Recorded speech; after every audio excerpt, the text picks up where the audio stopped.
Tuesday, October 26, 2021. Today on the Daily Review, we are going to discuss David Cronenberg's Crash from 1996. That's right, Crash.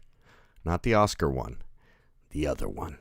With your host, me, Joe LaRocca.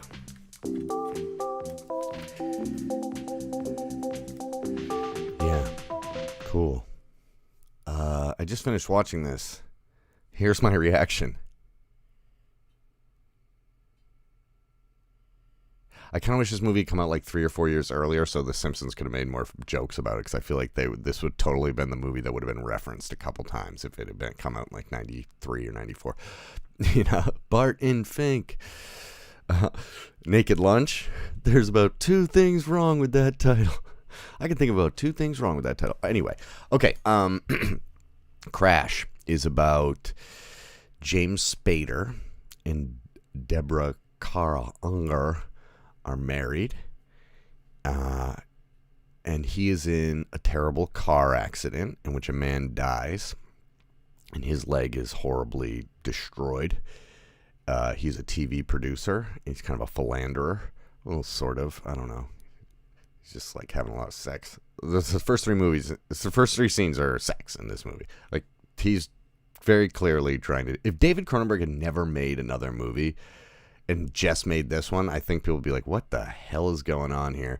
But I think since he's already has like a decade or 2 of history kind of making interesting, unique movies that are challenging, that he gets away with a lot more. And I think it's a good thing. I think this is a very polarizing movie. I know I haven't said a complete sentence yet. Essentially,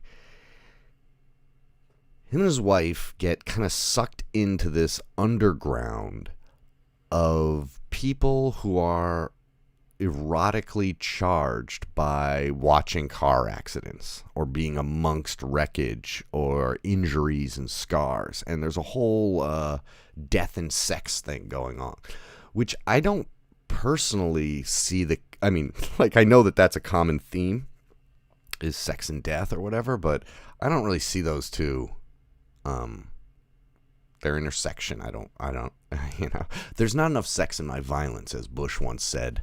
I'm not a motorhead or whatever, or machine head, right? I got a machine head, better than the rest. Anyway, this movie won Cannes Special Jury Prize for originality, daring, and audacity. It's the only movie since to win it, because they gave it to them. They're like, well, you made like a crazy, like asexual porno. You know, like there's something about it that's non-sexual. Even though every scene is about sex, it doesn't turn you on. He's doing something here, you know. That's all. Obviously, this movie's way too fresh in my head. It's just like I feel like my brain is on drugs trying to explain this. Remember that ad? Maybe I'm just going back to all the like things I was taught, because this movie kind of unteaches you morality and unteaches you like personal safety and survival, like inherent survival skills. And I think that that's kind of what the movie's going at. It kind of has like no morals at all. Like nobody judges anybody for anything they do in this, which is fine. People have males, females, males and males, females and females. Like there's no like everything is completely fluid. So I feel like the movie's incredibly ahead of its time, and it's supposed to, I believe, keep you at an arm's length. To make you kind of an observer of all of this stuff, as opposed to a participant, where you're like, when you watch Indiana Jones, you're supposed to feel like you're going on that adventure with Indiana Jones. You're not supposed to feel like you're watching that adventure. You're supposed to feel like you are Indy, right? Whereas in this, you're supposed to know that you're sitting in a movie house and that he is presenting you with 2 of the primordial elements of cinema, you know, sex and violence, and kind of thrusting them together in this very strange and unique way. And I have to say, I've not seen many movies like this, but I'm not sure if it's a movie to be enjoyed. You know, it's kind of like, good job. Yes. And that was an interesting exercise you did.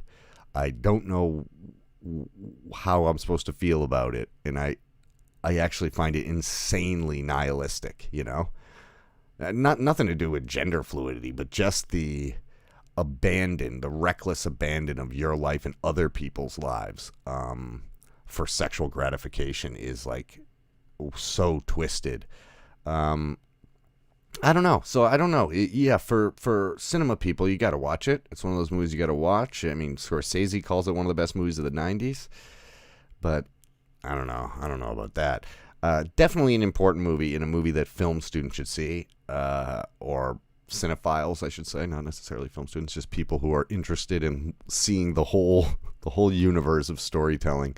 But your average moviegoer, I would say, don't watch this because you will hate it, because it is kind of aggressively anti-mainstream in so many different ways, not just because of the topic and subject matter, but also the way it's filmed and the way the characters interact with one another and how nobody has any chemistry. It's just, they're just kind of like chucked together, like these abrasive things rubbing together. Very bizarre movie. What else to say about it? Not much, I guess. It's not that other one. It's not that Crash.